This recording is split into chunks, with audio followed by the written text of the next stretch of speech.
All right, we're live. Let's do this, boys. All right, welcome to another podcast of the Bleach of Preaches podcast. John, it looks like you painted your nails for a second because you were holding them like this. So yeah, guys, it's me, Alex, and then Jonathan. What up? And making his return, looking like the Dark Knight over there, is Rob. Rob is back in the building. Very brooding. Very, very moody. And all our teams are poised to make another World Series run. Hopefully, John still has the championship until October, technically speaking. And then so today is all about baseball with spring training officially starting technically tomorrow, the 21st, but really we didn't count it on the 23rd on Saturday. Talk about today. So first off, to kick it off, I think we need to address the elephant in the room. And John, what are we talking about first? So a lot of buzz around here in the San Diego area. Big time free agent Manny Machado makes his decision. He's coming to the Padres, 10 years, $300 million. What's crazy to think is not only how long and drawn out this process was, it's a small market team ponied up to pay a big time free agent. And now that's 2 years in a row we've seen the Padres go out and spend on a big name and, spend the big dollars. So this is interesting for a couple of reasons. First, I think Manny Machado outright took the money and ran. I know he was being courted by the White Sox for a little bit. The Yankees were thrown in along with, a couple other teams, but ultimately what it came down to is who was going to pay the price tag that Machado was looking for, and he got his money. Yeah, he definitely got his money. Can't really blame him for that. He's going to enjoy living in Southern California. He's getting $300 million, and he gets to stay in Southern California to play baseball. That's the life. I think he also kind of gets a new situation to where he has almost no pressure because it is a small market baseball town. And, he just, came off a World Series run with the Dodgers. So he had a lot of expectations up in LA. And now that he's coming down to a team that's still in the midst of rebuilding, he's not going to be expected to do as much, but now he's the face of a franchise. Now it's just how much is he actually going to care? And we've seen Manny have his ups and downs, whether it be in his demeanor or his antics on the field. So I think there's no more excuses now. Yeah. Go ahead, Rob. So I still think that Machado's going to play third in San Diego, and I still think he's going to be a top 5 third baseman. I know Bregman, Bryant, Arenado, Jose Ramirez, him, that. There's a toss up to see who is the best third baseman in the league, but Machado definitely is in the top 5. The Padres as a whole, I think they're going to be in the playoffs within the next 3 years. I've already made bets with a certain amount of people that the Padres will make the playoffs in the next 3 years. The farm system looks amazing. Hosmer's there, Will Myers, Machado. They're a really good team. They just need pitching. And I know there's still some free agents left on the board that they can go after, but Machado can be the face of this franchise and can be the face of the new era of the San Diego Padres.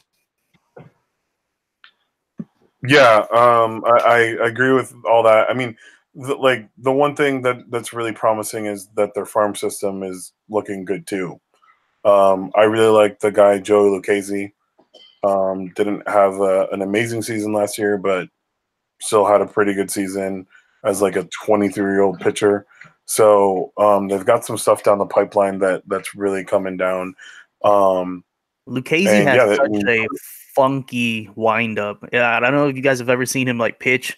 Lucchesi's windup is it's so weird. it throws a lot of hitters off, in my opinion, because of how funky it is. But he has, he's a funky lefty. I feel like all lefties are funky, but he takes the funk to the next level for Joey Lucchesi. Yeah, no, he definitely does. But but still promising, promising young guy. I think the biggest thing that they're not gonna have a problem with is offense. Clearly, right? I mean, you're gonna have that triple, the three-headed dragon of Machado, Myers, and Hosmer. So that's not going to be a problem. What you're really just going to have to worry about is what fills in around them, and the only team that's really going to be in front of them in the next 3 years, at least in the foreseeable future, I think is going to be Colorado, because eventually the Dodgers kind of sputter out. They can't pay all the guys. They can't keep up this winning formula, quote unquote. But yeah, I think eventually it's how do you just beat Colorado, which is possible. Yeah, so I mean, San Diego's got like 6 of the top 50 prospects. Francisco Mejia, Luis Urias, Fernando Tatis Jr., I believe Mackenzie Gore. I think like the top 10 lefties in the farm system. They have 6 of those top 10 lefties right in the farm system. So that they just need some time, and they still have a lot of money. With Machado on the books, I think they're at 110 million payroll. I can definitely see them either using some of their young guys to go out and getting the pitching that they need, or actually going out and signing some pitchers like Keuchel. Keuchel's still on the board. I think Keuchel probably comes off the board to San Diego now. I really do, because like that'll be a nice little centerpiece as well to kind of speed up the process. But yeah, big things. Yeah, the one thing I will say about the Machado deal that I think is really important to note, just because it could be a factor later on, he does opt out after 5 years, or he can opt out after 5 years. So after his year 30-year-old season, he can opt out. We'll see if he takes advantage of that. If he doesn't, whatever the case may be. But yeah, there is that flexibility for him if he decides to opt out of that deal. For example, Miguel Cabrera signed an 8-year deal at age 33, and Machado will be 2 years younger. So, I mean, there's a chance that he goes ahead and gets another 8 for 250 or something like that, something crazy. Just there's potential for more money for Manny Machado. He's probably going to end up making $500 million when it's all said and done, I want to say, in his major league career, which is that's outstanding. $500 million to play baseball. No, I think he's doing the smart thing of trying to get the best deal for him, and he still has room to get another mega deal before his career's said and done. Barring injury, he's still probably going to be in his playing prime here in the next, 5 to 7 years. Yeah, definitely. I think Albert Pujols signed a 10-year deal at age 31. I want to say too. Yeah. With the Angels, he's still going to be paid until 41 years old for sure. Yeah, so I mean, he's going to end up making a whole bunch of money. He's good for him. Just good for him. Yeah, and I mean, it's just going to set up the table for guys like Trout and all those other guys that are going to get paid that amount of money. Arenado's a free agent next year, so it's going to be quite interesting to see what Arenado gets. And Chris Bryant is up in 3 years, so those are the 2 next big third basemen that are going to get paid. So it's going to be interesting to see, because like I would pay Arenado more than I would pay Machado. I know Machado is 2 years younger, but 10 years, 300 mil. Like if I'm Arenado and Bryant, that's my starting price. And I think that's probably not only going to be the benchmark going forward. That's where we're going to see a lot of these guys referred to as, well, if this guy's getting this much money at this age, it's going to have to be in the same ballpark, no pun intended, that, when one of these deals is setting the market this high, someone that we hold to, an Arenado or a Bryant and a Bregman, all those guys, they're going to be pushing for that bar to keep going higher and higher. And it's not helping the free agent crisis that we're already into now. Yeah, I know that's a good segue, John. Yeah, so I mean, I guess we can say that free agency is broken. Now I've heard some ideas of like, oh well, every single free agent needs to be signed by this time, yada yada yada. I don't like that idea. I don't think like you have to give teams a hard deadline. Be like, January 15th, you need to have all your free agents signed. They're called a free agent for a reason. But clearly, there's just a lot of. Is it that the players have too much leverage, or is it that the owners have not enough leverage? What do you guys think? I think it's more that there's not enough teams competing year in and year out, and there's not a lot of teams that are going to go from, third, fourth, fifth place in the division to then fighting for a playoff spot. It's not like the NFL where you can miss the playoffs one year and the next year, win the division or make the playoffs and actually have a run, and then next year be out the playoffs. The window in the NFL is a lot smaller, while Major League Baseball, you kind of there's not really like a window per se. Like you don't just hop into the playoffs. If you're like Tampa Bay. Like Tampa Bay won how many games last year, and they were still third, and 10, 15 games outside of the playoffs looking in. Like there's not really a reason for Tampa Bay to go out and spend, like that. It's hard for baseball teams to actually justify spending the money when they don't realistically have a chance. 100%. No, you're right. I mean, what is it? So now with the current playoff format, technically speaking, 10 teams make it to the playoffs, technically speaking, but let's be real, one of those is a one-game playoff. So realistically, you're only seeing 8 teams in the playoffs, just because you get more. They have series, they have more than one game that they play. So in that sense, it's kind of definitely, when you look at the NHL, the NBA, half of the league gets in the playoffs, right? So there's 8 teams in each side, and then even with the NFL, there's 4 division winners, a while. So there's 10. But I mean, that's also NFL. We know the format is a whole game, yada yada yada. But yeah, there's 12. 12 get in. 12 teams. Thank you. Sorry, I was like, wait, I missed a wild card spot there. So yeah, I mean, still like in MLB, it's the smallest amount of teams that get in. So at that point, yeah, it is. You're completely right, Rob. It's not as competitive. Like there has not been a professional game been played since October, and we already know the Orioles are going to be trash. Yeah, like the Orioles have no shot. The Tigers have no shot. The Marlins have no shot. The Royals have no shot. So like that's 4 teams already. That's what, 3-4% of the league already. Like, why would you spend money? You can even go further. Like the Pirates and the Reds. Like, do they realistically have a shot? Maybe not. Kind of no. The Mets made out and made a splash. Like the Mets did all this to make the splash, and like they're gonna finish 4th. They're gonna finish behind the Braves and the Nats. Like, why would you spend? Like the Mariners are probably already out the playoffs. The Angels, even with Mike Trout, like the Angels have the best player on the planet, and that player has made the playoffs once in 6 years. So I mean, yeah. And the Angels have spent money. Like they gave $100 million to Upton. They went out and signed Shohei Ohtani to a big deal, beating everybody else out. Like they have spent, and it doesn't help. They went out and got Kosar and got hurt. They went out and got Kinsler. They went out and spent $250 million on Pujols, and it didn't help them. So why would, if you're the Angels, like why would you spend even more money when you tried and you still not making the playoffs? So does this mean baseball has to look into some kind of salary floor or hold teams more accountable with their finances? Like, because when we went through this last season with JD Martinez, and now we're just going to see this trend continue, there's got to be a viable solution in some form or matter to where teams are going to not only just spend money, but have more of a keen to be competitive.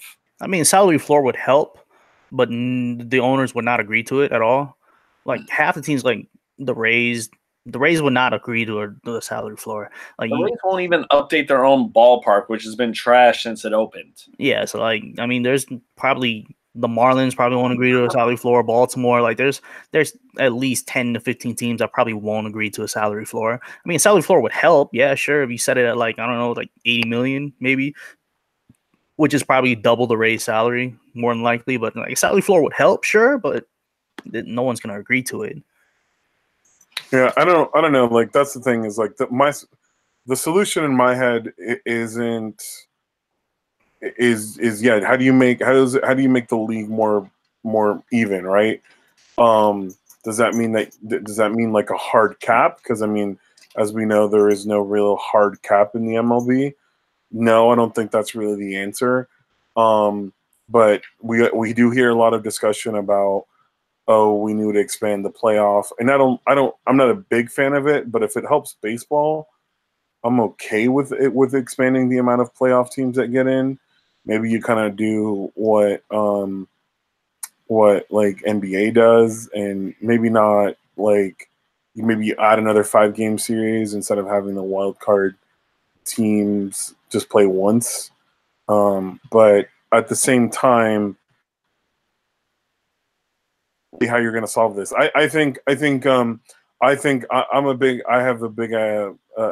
the notion that the players have a lot of power, and if you look at it around comparable to other leagues, which you maybe compare apples to oranges, but that's what I'm going to do. You know, the players just have way too much power. They have way too much leverage in what they can do and stuff like that. And also, I'm not a big fan of the whole, oh, we're going to hold down a guy, aka Vlad Guerrero Jr., because we want another year of owning his rights, yada, yada, yada. I think that part also needs to be fixed, and I don't think arbitrations as working as well as they would have liked it to as well. So there's a couple of things around the league that I think needs to get fixed in order to make sure that there's, one, a little bit more consistency with when players get signed, and two, just improving how the league works overall. Yeah, the way the NBA does it is they have a player max years and a player max salary. So like if you're a rookie, after your rookie deal, you can sign for 25% of the max, and then after like 6 to 8 years, you can sign like 30% of the max, and then like 10 years and more, you can sign like 35% of the max. Or I'm getting the years mixed up, but like you have to accrue a certain amount of years to make a certain amount of money. Now I know with baseball that might not work, just because like there's not going to be a lot of people that play 10 years. You know, there's going to be people that are going to be in the minors for 3-4 years, and then they're going to get into the pros and they're going to play 3 to 4 years, and then that's it. So like that's not something that maybe people would like, just because rookies in the NBA play more than rookies in baseball. Like you get drafted, you're probably not going to see the majors for 2 to 3 years. So I don't know really if that's an answer either, but I don't like arbitration. I don't like the way the rookie things work at all. I feel like as soon as you hit the majors, your clock ticks, sure, but just holding guys out to where Vlad's not going to play the first month of the season until his season ticks over. Like that's weird. Why would that, like, why? How does that even make sense? Didn't the Cubs do that with Chris Bryant his rookie year? Yep, he didn't play the first month of the season. Yeah. Unreal. And he hit like 12 home runs in spring training, and they were like, yeah, he's not ready yet. And then like 3 weeks later, they were like, okay, he's ready. Now, granted, somebody got hurt, and they were like, oh, he's hurt, let's put him on the DL. But it was like a day-to-day thing. It was like, yeah, we're going to put you on the 15-day DL and call up Chris Bryant. Nobody will bat an eye, but I mean, that's Scott Boras is his thing. So, Rob, it's the injured list. Okay, disabled is sensitive to some people. No, well, when he got hurt, it was the disabled list. This was like 3 years ago. I'm gonna call it. I'm gonna call it the DL. I'm gonna be like, yeah, we play somebody on the IL. The what? Nope. He's feeling ill. Put him on the ill. Yeah, no, it's still the disabled list. Rob or John, what's next on the agenda? Well, next up, so with some big names still yet to be signed, there are some guys that do have jobs. Just kind of walking through them real quick. What are some of the signings you've liked thus far as spring training gets going? I know the Yankees made a little bit of an addition, Alex. Did one of those guys make your list? I think all three of the ones that I'm thinking of off the top of my head that we made, I like a lot. Tulowitzki is definitely weird with a number 12 on his jersey. It's weird not seeing him in a number 2, but you know the last captain had number 2. Ottavino, I love kind of his story and him being a young Yankees fan, so definitely gonna excited for him. Also weird to see a number 0 on his jersey. And DJ LeMahieu, I think a guy that didn't got the short end of the stick in Colorado because he didn't have the healthiest season last year. But you know, still happy that he's going to come back. And I mean, we'll see how it shapes out on opening day, but I'm assuming he's going to be on that opening day roster in some capacity. Guys that are not on the Yankees that I do want to highlight before I move on. Love Josh Donaldson on the Braves. I think he's going to do some amazing stuff there. I think again, he had a very not healthy season showed, and sleeper pick for like comeback player of the year. I'm going to give it to Aaron Sanchez. I think his last 2 years have just been so bad, and then 2016 was so amazing for him. I'm going to give it I'm putting a little bit of hope there in Toronto. The pride of Barstow, Aaron Sanchez. As long as he doesn't have that big old blister on his finger, he should be fine. Yeah. And I also, because I read an article early, I think last week, and it was like best 15 comeback players to watch, yada, yada, yada.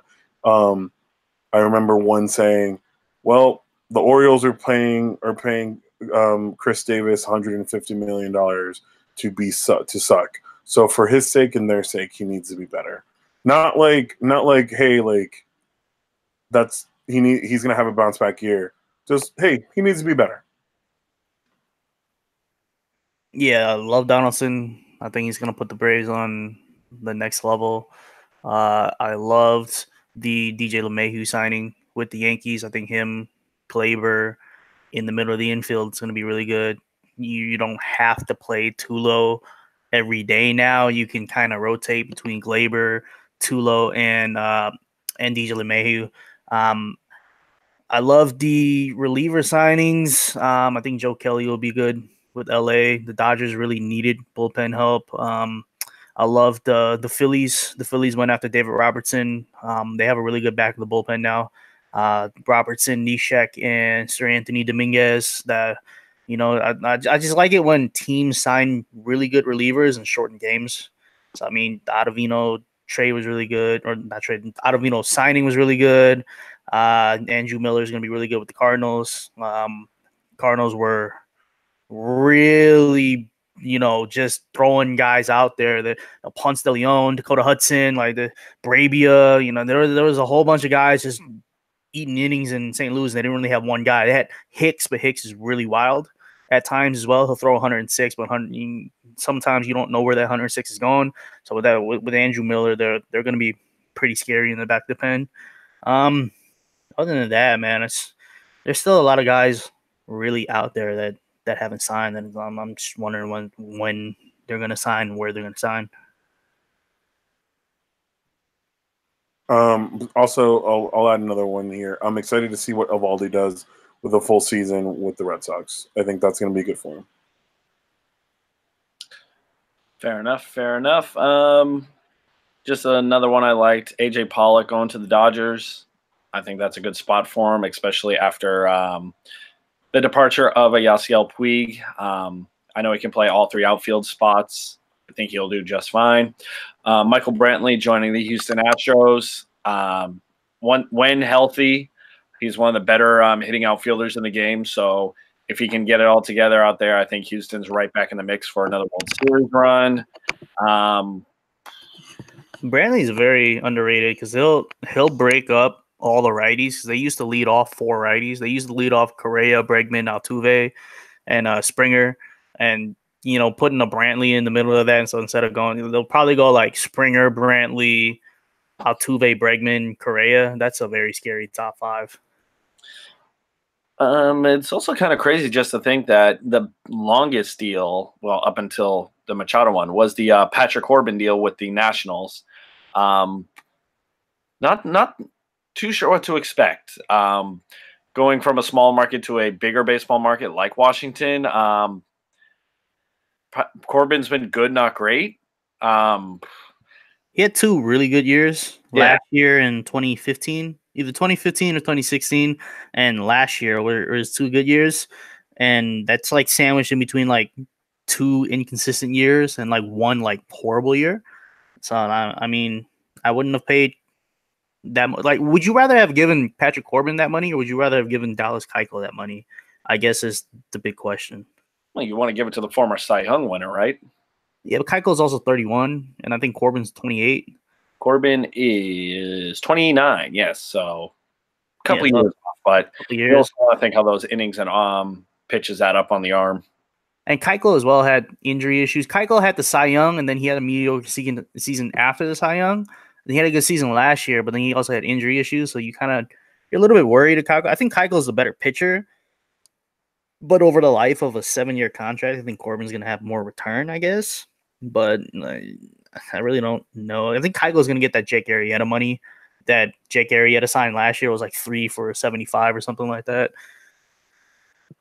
Yeah, no, I Keuchel's definitely going to go somewhere for a nice chunk of change, and I don't know if you had said it already, Rob, but I like what you said off the air when you said that he may go to San Diego here and join Manny. Not a bet. I wouldn't be terribly surprised with that idea. I like that plan. Yeah, either the Padres or the Phillies, I think, would be the best place for Keuchel to go to. With his shiny new catcher, JT Realmuto. Yeah. Kind of forgot about that one, too. I think we also forgot about James Paxton going to the Yankees. He'll help a lot. They were really missing that number 2 guy, you would say, behind Sevy. Sevy's your number 1, but I don't know if Sevy's like, would you consider Sevy like a true ace or just the number 1 of New York? Hasn't shown it yet, I think. I think he's an ace when he's on his game, but we kind of saw it in the second half of the season last year. He's not 100% shut down. So, granted, a good season by him, and definitely we'll look to improve upon it.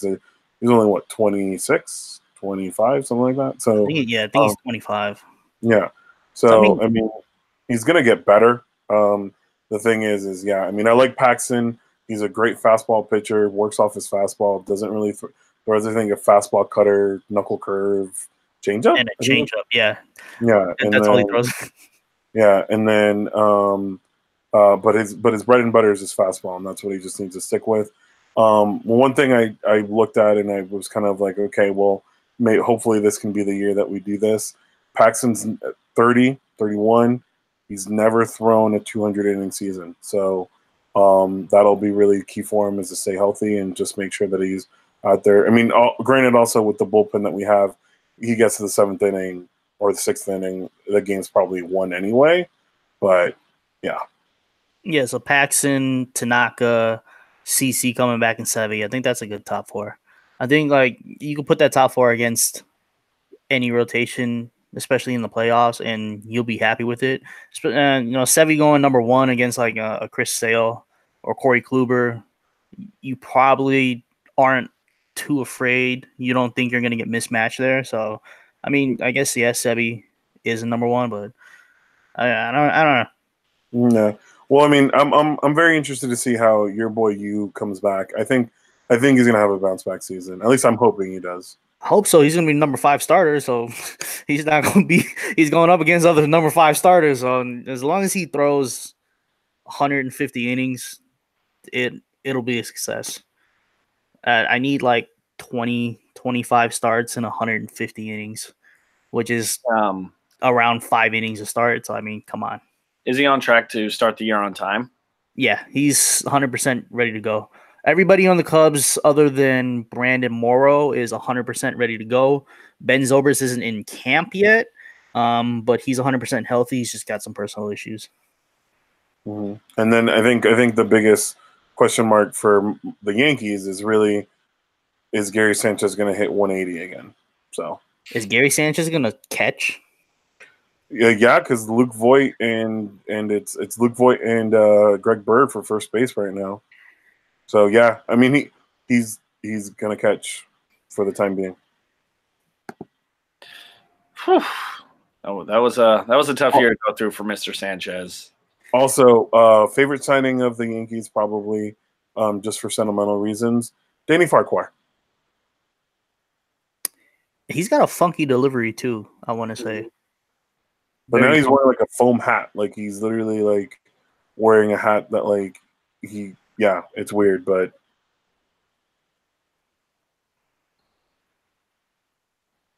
guys, hello? Yep. Oh, I lost you there for a second. I'm like, what am I doing? No. John, what else? What else is going on? Well, it's going to be interesting to see how the Red Sox go into the season without a named closer yet. Kimbrel still remains unsigned, so all signs point to another year where the bullpen kind of figures it out as it goes. There's also, as spring training gets underway here, your extension talks with Xander Bogaerts and Chris Sale. I know you got Mookie Betts on the horizon here as well, so that's probably going to be the one that's going to have to command the most attention. But these are still crucial parts to your World Series title last year, and you still have the core to make another run here. It's just a matter of, can we get similar performances from these key players as well as keeping them locked up long term? So I don't think they're completely set yet. There's still going to be some – I still think there's a move or two left that Dombrowski is going to look into. I know they tried to move JBJ in the offseason. I don't think that's out of the question yet. So still a lot to kind of get figured out for the defending champs, but they're going to be in a good place. It's going to be another 100-win year. It's going to come down to them and the Yankees yet again. It's going to be great TV. For some reason, they're playing in London this year, so look forward to that random series. With unaffordable tickets, like if you go and take your game to a different country and you want the people in that country to come out and see you, maybe make the tickets a little bit more affordable. But I digress. It's crazy to also think that the Red Sox do start off with a very odd scheduling choice. They're starting the year out west in Seattle, and then they're coming down to Oakland and Arizona, and they're not home for the first 2.5 weeks of the season. So it's going to be a bit of an obscure start. Are they in Oakland on a weekend? That is a good question. I think they go to Oakland on, I think it's a Thursday, Friday, Saturday, if I'm not mistaken. I will fact check right now. We should go ahead and catch the Saturday game, so then I can spend Sunday rock fishing on the pier, maybe go crabbing. That's going to be March. Crabbing season should still be open, so we might be able to go ahead, especially if it's a 1 o'clock. It's a Saturday game, so it might be like a 1 o'clock start. 1 o'clock start Saturday. Go ahead and go rock fishing. Sorry, buddy. So they're actually in Oakland Monday, Tuesday, Wednesday, Thursday. Okay, so maybe I take a Monday off and we go rock fishing Saturday, Sunday, and then we go ahead and catch the game on Monday, and I'll just fly back out Monday night and go back to work Tuesday. Rob really wants crabs. I've never even heard of rock fishing or crabbing or any of that, so there are teach me these things, so I'm going to learn something new.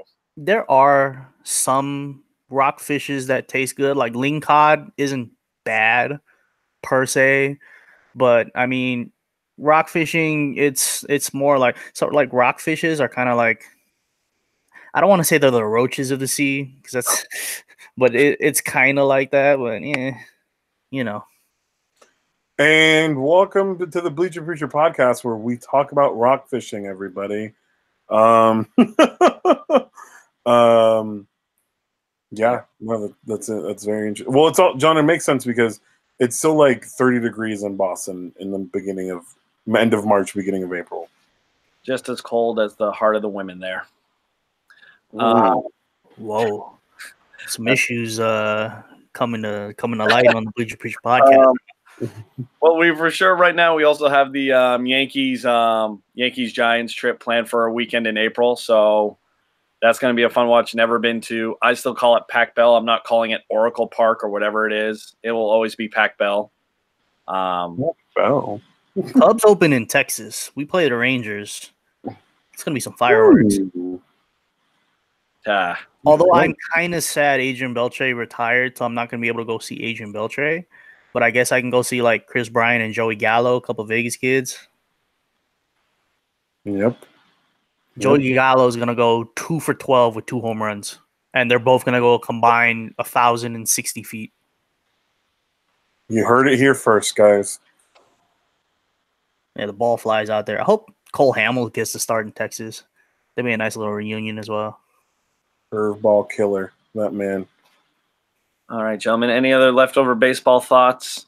Last thing. I don't know when or if it's going to happen. Where is Bryce Harper going to show up for work? Chicago.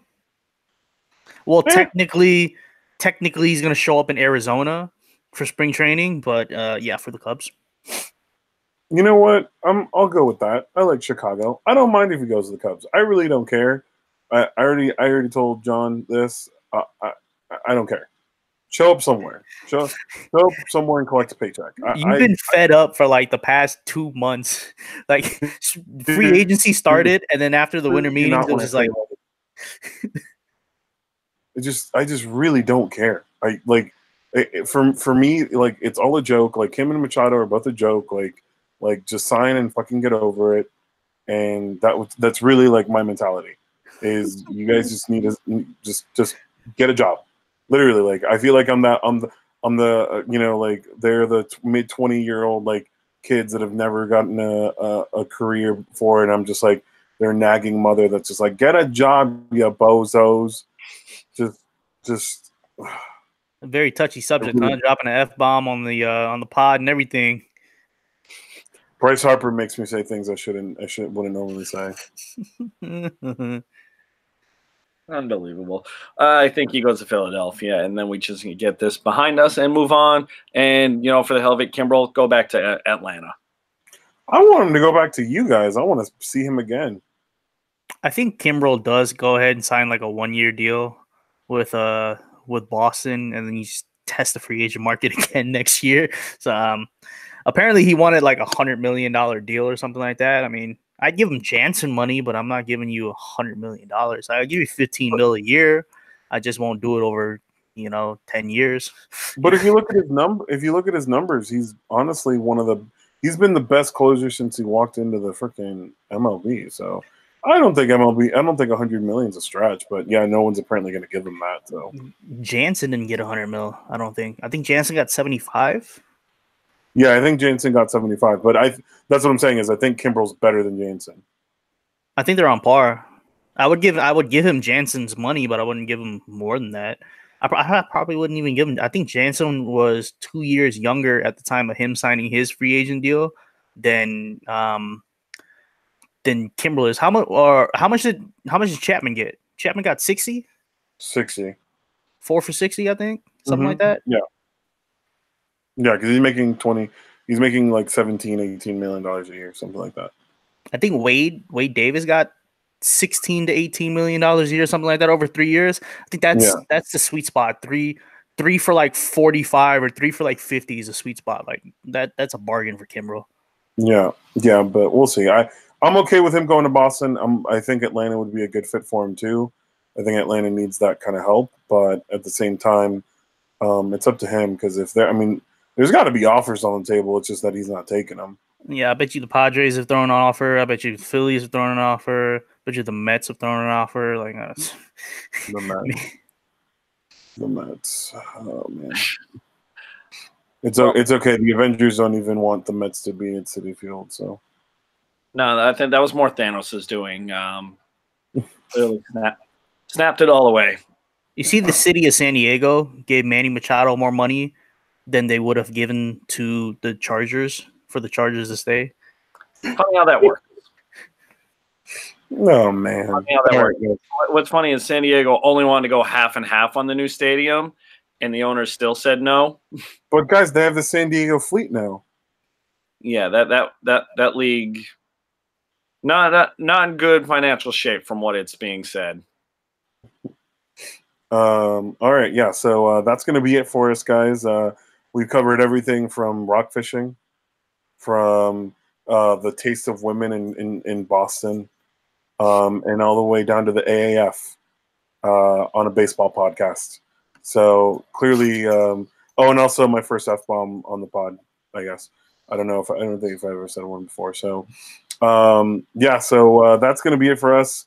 Guys, we are on Twitter, Instagram, Facebook. Please follow us, find us, Bleacher Preachers Podcast.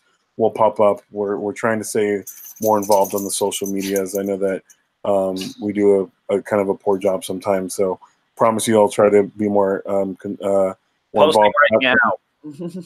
Huh? I'm posting something right now to the Instagram. Perfect. So excellent, thank you. So John's on the grams. If you guys want to follow me personally, RonCal33BPP is on Twitter. I believe I'm also linked on the Instagram, so you guys can find me there. It's RonCal33. Robert? Rob_BPP on Twitter and Instagram. Jonathan _R. I have funny retweets. He does have funny retweets. They're all pretty much Boston based though. So if you don't like Boston like I do, like I don't follow him. Okay, guys. So yeah, iTunes, Stitcher, Google Play, Spotify won't return my calls. So yeah, find us on there. Give us a gander. Listen to our old episodes. We're here for another year, baby. At least one more. So thanks so much for. We paid the rent, so we'll be here for another year. So give us a listen, give us a follow, reach out to us if you guys need anything. Holla at your boy. Let's go Yankees.